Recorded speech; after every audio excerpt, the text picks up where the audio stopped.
you describe a scene that to me seems kind of threatening, where Father Lindner picked up your brother and took him for a ride and drove him around in a very strange manner just hours before your brother's death.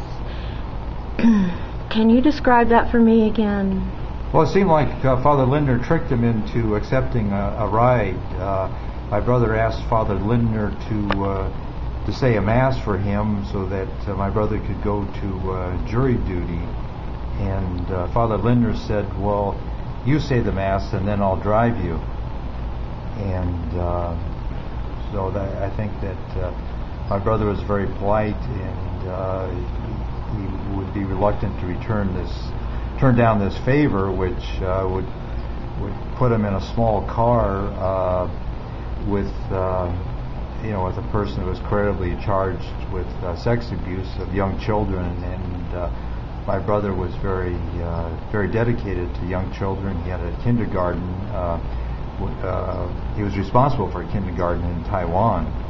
And when my brother and I would take walks, I mean, he'd strike up conversations with young children. And here there were all these media reports of how Lindner chose these young children as his victims.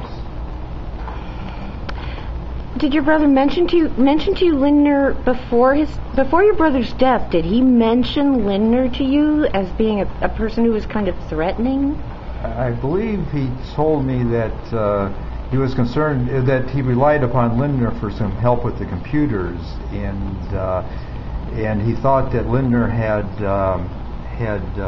seen his password, and so he asked me to give him a new password on his Yahoo email.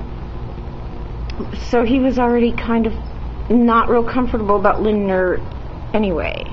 It seems that way, and here he was thrust into a situation where he had to depend upon Lindner for the daily necessities, like for email access. And my brother also made comments that he would access certain websites, and then later on at the computers at the Jesuit Center, and then later on these websites were not accessible, and it raises the question whether Lindner might have gone through the history and seen some of these websites and blocked access to them.